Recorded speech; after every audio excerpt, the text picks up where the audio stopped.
Merci d'être avec nous pour cette grande session d'information. Bonsoir à tous, soyez les bienvenus. Au sommaire de l'actualité régionale, ce soir, la mobilisation des élus de Guadeloupe face aux émeutes de l'Hexagone. Ils ont apporté leur soutien aux élus victimes de violences et d'exactions après la mort du jeune Naël. À Basse-Terre, un rassemblement était organisé sur le parvis de l'hôtel de ville. Un collectif pour la sauvegarde de la mare Pierrot à Sainte-Anne. Le projet de construction d'habitations à proximité de l'écosystème pose problème. Les riverains évoquent une menace pour la biodiversité. Opération lifting pour la Pointe des Châteaux. L'Office national des forêts et la ville de Saint-François ont lancé l'opération Grand Site. Objectif, améliorer l'accueil des visiteurs tout en respectant l'environnement. Et puis favoriser l'inclusion en silence dans les commerces. Nous parlerons ce soir du dispositif des heures calmes pour les personnes autistes. Moins de lumière, moins de bruit pour faciliter le quotidien des familles. Reportage à suivre. Nous en parlerons également avec notre invitée Karina Petit. Elle est présidente de l'association Tous en Bleu, Solidarité Autisme. Mais d'abord, fin du suspense pour les lycéens de l'archipel. C'est en toute discrétion que les résultats du baccalauréat ont été affichés cet après-midi, un jour avant la date annoncée par l'académie. Vous le voyez, peu d'élèves se sont rendus aux abords des établissements, une tradition qui a tendance à se perdre depuis l'avènement d'Internet.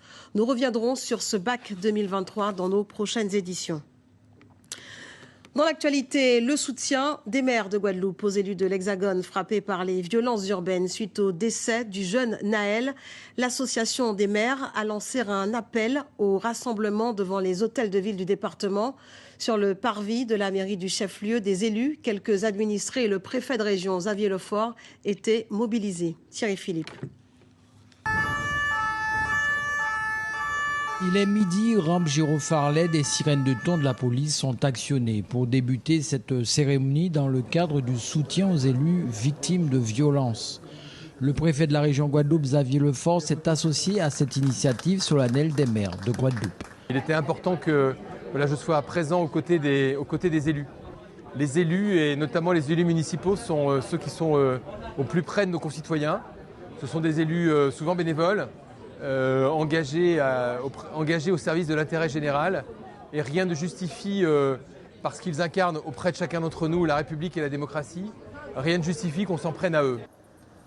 C'est au maire de Vieux-Fort, premier vice-président de l'AMG, qui a revenu l'honneur de représenter le président Jocelyn Sapoti, maire du Lamentin.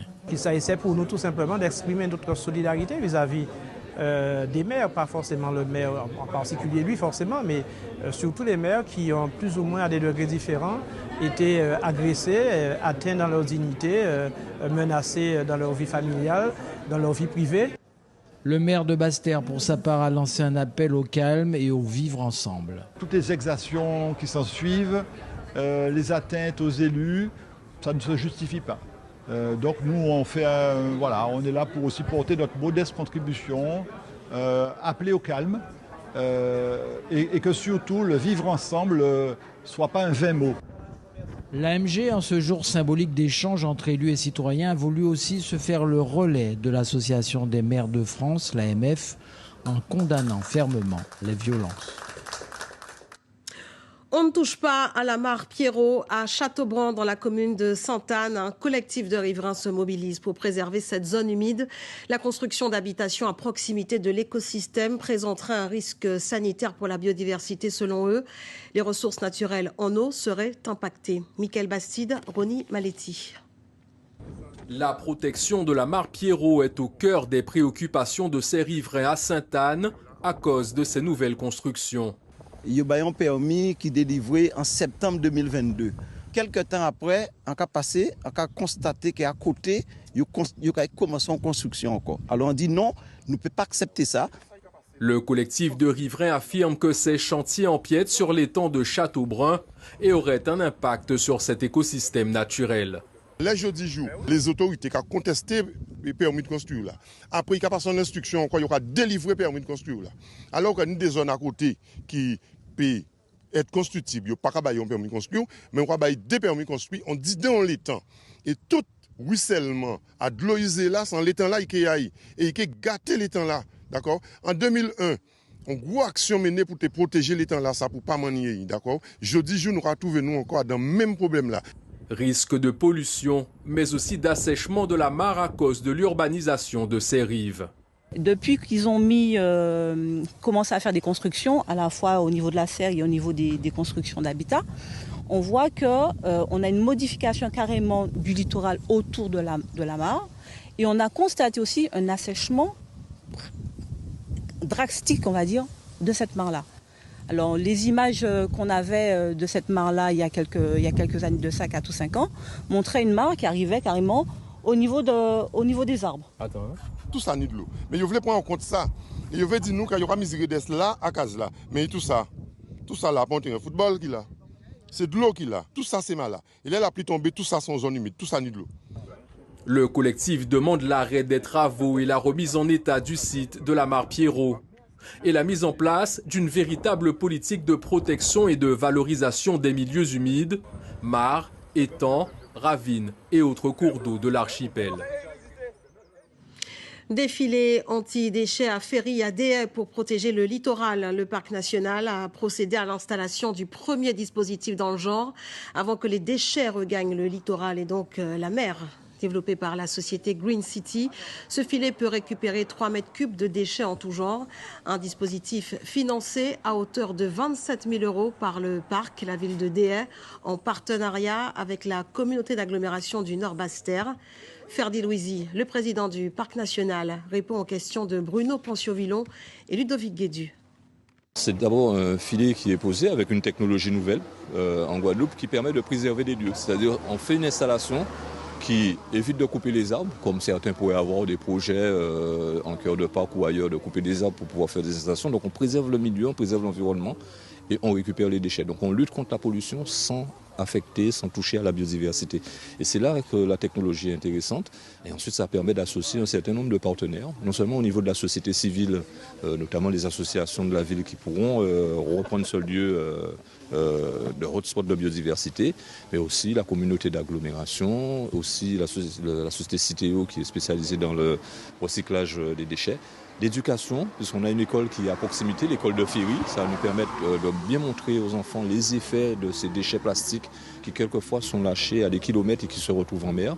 Et puis une manière pour nous de préserver les milieux aquatiques de la Guadeloupe. Et plus que quelques heures avant le début officiel des vacances, ce sera l'occasion de redécouvrir l'archipel et ses nombreux sites. L'un des plus visités, la Pointe des Châteaux, regorge de richesses naturelles. Pour préserver ses ressources, de nouveaux aménagements ont été mis en place avec le concours de l'Office national des forêts. Reportage Michael Bastide.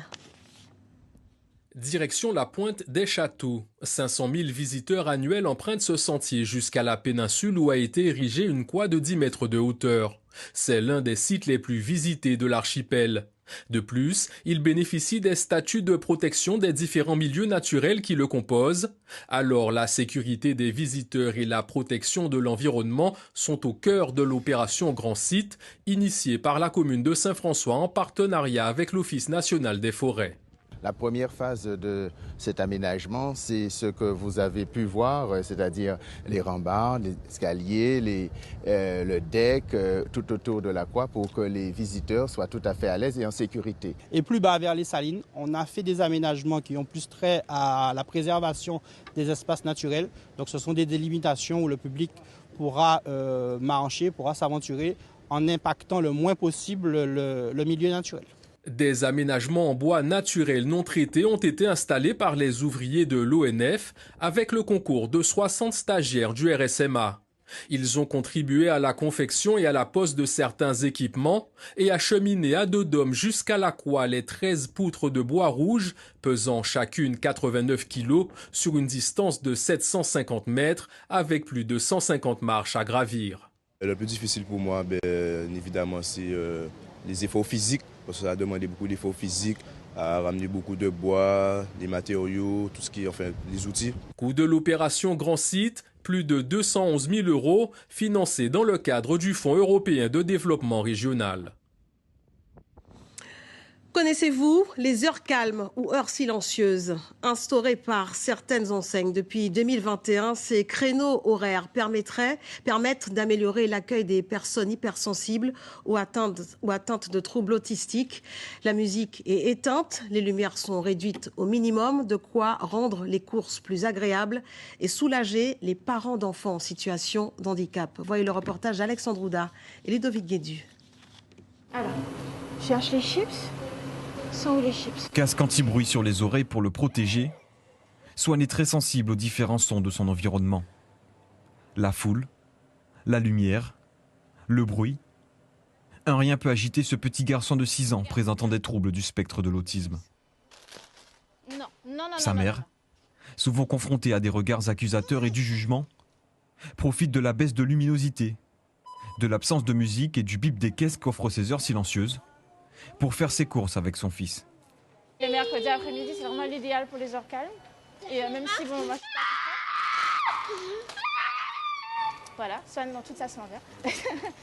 Et ça permet aussi qu'il s'habitue à des endroits qu'il ne connaît pas, donc bouger un petit peu. Et donc là, les heures calmes ici à Monoprix, c'est vraiment l'idéal. Un dispositif que cette enseigne des Abîmes a mis en place en consultation avec l'association Tous en Bleu.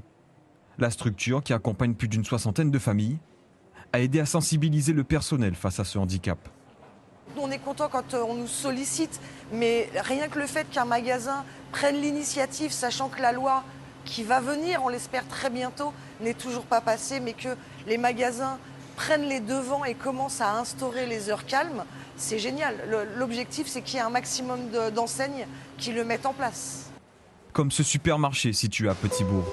Bonjour très chers clients, afin d'accueillir les clients atteints de troubles d'autisme, nous allons passer en heure silencieuse. Depuis l'année dernière, tous les jours de 13 à 14 heures, le silence reprend ses droits dans ces rayons. Un calme également apprécié par la clientèle et le personnel. Je choisis souvent cette tranche horaire parce que je trouve que c'est beaucoup plus calme. Et je trouve que c'est très bien pour les personnes qui ont besoin de calme et d'attention. J'ai des retours des clients effectivement qui viennent spécialement à cet instant. Et nous aussi, en tant qu'hôtesse de caisse, ça nous permet de travailler dans le calme. Parce que quand il y a trop de bruit, à un moment donné, on fatigue. Et donc ça nous fait du bien aussi. Selon les associations, 5 enseignes différentes auraient déjà mis en place des heures calmes dans une dizaine d'établissements en Guadeloupe. L'autisme, un sujet sensible. Pour en parler avec nous ce soir, Karina Petit, présidente de l'association Tous en Bleu, Solidarité Autisme. Bonsoir. Bonsoir. Merci d'avoir accepté notre invitation. Votre fils de 15 ans est autiste. Oui. Est-ce que vous vous reconnaissez dans ce reportage? Tout à fait. Alors mon fils, à l'âge de Swan, faisait la même chose. C'est-à-dire que faire les magasins, c'était très compliqué. Aujourd'hui, il est fait, mais il est fait quand on va dans les magasins plutôt calmes. Dans un magasin qui est très agité, beaucoup de bruit, beaucoup de lumière, du monde, de la musique à fond, on n'y va pas. Alors, cette maman que l'on a interviewée insistait sur le regard des gens, ce regard pesant. Vous le vivez comment? Alors, chaque parent concerné par l'autisme a vécu déjà une situation compliquée à cause du regard de l'autre. Donc effectivement, un ado, un adulte qui se roule par terre, mais souvent on va juger les enfants, parce qu'un adulte qui se roule par terre, on va bien comprendre qu'il y a une différence. Mais un enfant qui se roule par terre n'est pas forcément mal élevé, donc il faut faire attention aussi à ne pas juger, peut-être être bienveillant avec le parent, et voilà. Alors, plusieurs enseignes jouent le jeu. C'est un bon début, mais il reste encore beaucoup à faire pour favoriser l'inclusion des personnes présentant des troubles du spectre de l'autisme. Seuls 20% d'enfants autistes sont scolarisés dans toute la France. Comment expliquez-vous ? Alors, je l'explique parce que, hélas, au niveau de l'école, en fait, il n'y a pas assez d'accompagnement, il n'y a pas assez d'AESH. Elles ne sont pas formées aussi. Donc, forcément, les instituteurs, que ce soit au collège ou en primaire, ils sont débordés, tout simplement. Ils sont avec des classes de 20, 25, 30 enfants parfois, avec un enfant qui a des besoins spécifiques. Donc, c'est très compliqué. Donc, on va avoir tendance à pousser l'enfant vers la sortie, à l'exclure de l'école, alors que c'est obligatoire. Alors, vous êtes présidente d'une association depuis 4 ans qui accompagne ces familles. Quelles solutions leur proposez-vous face à tout cela ? Alors, des solutions, on essaie de faire au mieux pour trouver des solutions. Il y a tellement à faire En fait, on a besoin de tout, finalement. Les parents ont besoin d'accompagnement, les personnes autistes ont besoin d'aide depuis l'enfance jusqu'à la vie d'adulte. Une personne autiste, même, on va dire, qui n'est pas dépendante, qui sait fonctionner, va être discriminée même dans le milieu du travail. Donc on a besoin d'aide finalement surtout. Et hélas, aujourd'hui en France, on n'est pas assez aidé. Et quels sont les partenaires qui vous accompagnent? Alors nous, on fait des partenariats avec des clubs de sport. On va faire des partenariats aussi avec des professionnels. On a un partenariat avec une ergothérapeute, avec des éducateurs spécialisés. Enfin, d'ailleurs, je lance un petit appel. Donc au sein de l'association, voilà, on a vraiment besoin d'aide supplémentaire. Si toutefois vous êtes dans le monde de l'autisme et que vous souhaitez vous unir à nous pour pouvoir apporter un plus aux familles concernées par l'autisme en Guadeloupe, vous êtes les bienvenus. Voilà. Est-ce qu'il y a des accompagnements des autorités, notamment pour les familles, les parents qui doivent arrêter de travailler justement? Non, alors il y a une aide financière quand on est contraint d'arrêter de travailler pour aider à payer les soins de l'enfant et à subvenir plus ou moins aux besoins de l'enfant. Mais c'est minime et toute notre vie s'arrête à partir du moment où on a notre enfant avec des besoins spécifiques. Alors, on l'entend bien, tout est compliqué, scolarisation compliquée, parents contraints. Aujourd'hui, qu'attendez-vous des pouvoirs publics? J'attends... Alors, il y a 700 000 personnes autistes en France, donc 700 000, c'est quand même énorme, 700 à 750 000, dont 120 000 enfants. Mais j'attends qu'on nous prenne en considération et qu'on n'ignore pas cet handicap. C'est-à-dire qu'on fait comme si nous n'étions pas nombreux à être concernés. On nous laisse de côté, même si c'est vrai que l'autisme, on en parle un petit peu plus ces derniers temps, mais tout simplement, voilà, qu'on nous donne les moyens de pouvoir donner un avenir à nos enfants. Voilà, tout simplement. Notamment scolaire. Exactement, scolaire, et puis dans la vie d'adulte, parce que les adultes, il ne faut pas les oublier. Très bien, merci beaucoup, Karina Petit, d'avoir témoigné et d'avoir répondu à nos questions. Merci à vous. Elle fêtera demain ses 50 ans. La CARICOM, la communauté des États de la Caraïbe, célèbre son 50e anniversaire cette année sur le thème 50 ans de force, une base solide sur laquelle bâtir. L'occasion de revenir sur l'histoire de cette organisation créée le 4 juillet 1973. Premier volet ce soir de notre série consacrée à la communauté avec Ludivine Gueulet-Oulac. La CARICOM a ainsi été le résultat d'un effort de 15 ans. Jusqu'en 1972, les dirigeants des Caraïbes appartenaient à la CARIFTA, l'association de libre-échange des Caraïbes. Elle se composait alors de 11 membres. Mais en octobre 1972, lors de la 7e conférence des chefs de gouvernement, tous décident de transformer la CARIFTA en un marché commun et d'établir la communauté des Caraïbes. Objectif, renforcer les liens interétatiques dans la Caraïbe. Ce 4 juillet 1973, date historique, les premiers ministres Errol Barrow de la Barbade, Lyndon Forbes Thompson Burnham du Guyana, Michael Manley de la Jamaïque et Eric Williams de Trinidad et Tobago vont alors signer le traité de Chaguaramas. De là va naître la communauté et marché commun de la Caraïbe, la CARICOM. Le traité entre lui en vigueur le 1er août 1973. Par la suite, au fil des années, les autres territoires des Caraïbes vont rejoindre la communauté. L'organisation en compte 15 aujourd'hui, dont Haïti, qui a obtenu son adhésion provisoire en 1998 et en 2002 a été le premier État francophone des Caraïbes à devenir membre à part entière de la CARICOM. Un autre volet demain soir dans notre édition régionale. Plus de place pour ranger ses vêtements. Le vide dressing est aujourd'hui le bon plan pour acheter des vêtements à petit prix, portés par des considérations aussi bien économiques qu'écologiques. La vente de vêtements de seconde main a le vent en poupe. C'est dans ce contexte qu'avait lieu hier la 5e édition du vide dressing Fruits. Sur les étals, les plus grandes marques de mode et d'accessoires pour hommes et femmes. Un événement qui a rassemblé de nombreux acheteurs venus faire de bonnes affaires. Voici quelques réactions recueillies par Rudy Rilsi. C'est un moyen pour moi que ça reste dans l'armoire. Ça me permet de revendre mes produits à petit prix. Et c'est quand même la 5e édition, c'est la 5e fois que je participe. Je me suis dit, un vide dressing, c'est pas tous les jours ici, c'est exceptionnel. Il doit forcément avoir des pièces qu'on ne trouve pas tous les jours. Et en tant que passionnée de mode, de beauté, etc., j'ai été attirée ici. C'est la possibilité justement de proposer différents vêtements que je ne porte plus et qui sont parfois, pour la plupart, neufs. Donc ça peut être intéressant pour d'autres personnes de découvrir ces vêtements-là. Là, j'ai trouvé Soutien-Bas, Bermuda. Je vois s'il y a d'autres. C'est la deuxième fois que je m'y rends. Et franchement, on trouvait de belles affaires. Ça, c'est vrai. Ce sac que j'ai aujourd'hui là, que je porte, c'est l'année dernière, je l'ai trouvé. Alors, je suis satisfaite. Je suis revenue alors. Autre ambiance, on part à Paris avec le carnaval tropical de retour sur les Champs-Élysées ce week-end. Malgré le contexte social, des centaines de danseurs et une trentaine de groupes de carnavaliers, dont 3 venus de Martinique, de Guadeloupe et de Guyane, ont défilé devant près de 200 000 personnes. Nora Noné, Thierry Lersin. C'est parti, voilà! 13h pile, le carnaval tropical de Paris s'élance. Des incertitudes sur le maintien de l'événement jusqu'à la veille. Les émeutes qui secouent la France depuis 5 jours ont fait hésiter les organisateurs. Je suis un peu ému parce que d'être sur les Champs-Élysées, la plus belle avenue du monde, pour dire au monde que c'est ça la France. Cette France diverse, cette France augmentée, cette France des 3 océans, cette France populaire également, qui sait réaffirmer ce que nous sommes, des républicains.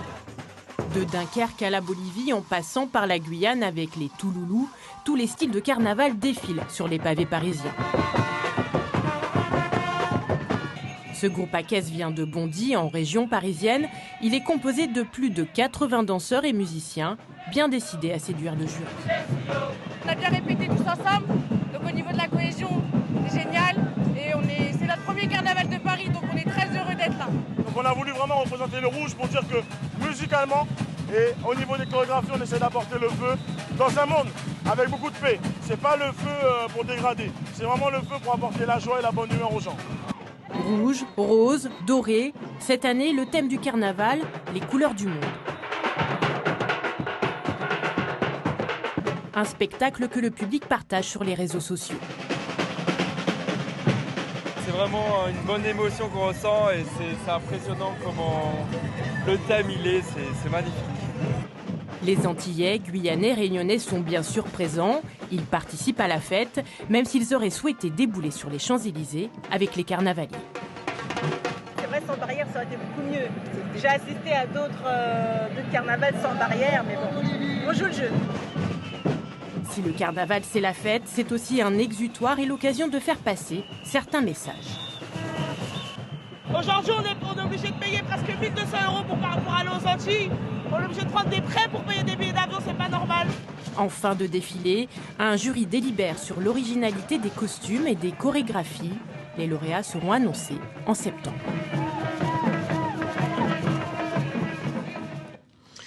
Et puis demain, ne ratez pas l'événement sportif, la Gold Cup, le dernier match de poule entre les Guada Boys et le Guatemala. Rencontre à suivre à 18h30 sur nos antennes, télé, radio et internet. Exceptionnellement, l'édition régionale sera présentée à la mi-journée, à la mi-temps de la rencontre. Allez, tous en rouge demain pour soutenir les Guada Boys. Voilà pour l'essentiel de l'actualité. Avant de se quitter, le rappel de l'une des informations à retenir ce soir. Les résultats du baccalauréat sont tombés cet après-midi. Ils ont été affichés cet après-midi dans l'archipel, un jour avant la date prévue. Une information sur laquelle nous reviendrons bien évidemment. Et puis attention, l'archipel est placé ce soir en vigilance jaune pour fortes pluies et orages. De fortes averses accompagnées de rafales de vent sont attendues ce soir et cette nuit selon Météo France. Soyez donc prudents. Retour dans l'information, 6h, Olivier Lancien. Je vous retrouve à 19h pour les titres de l'édition régionale. Ah non, je vous retrouve à la mi-temps du match des Guada Boys. Je vous souhaite de passer une très belle soirée. Soyez prudents. À demain.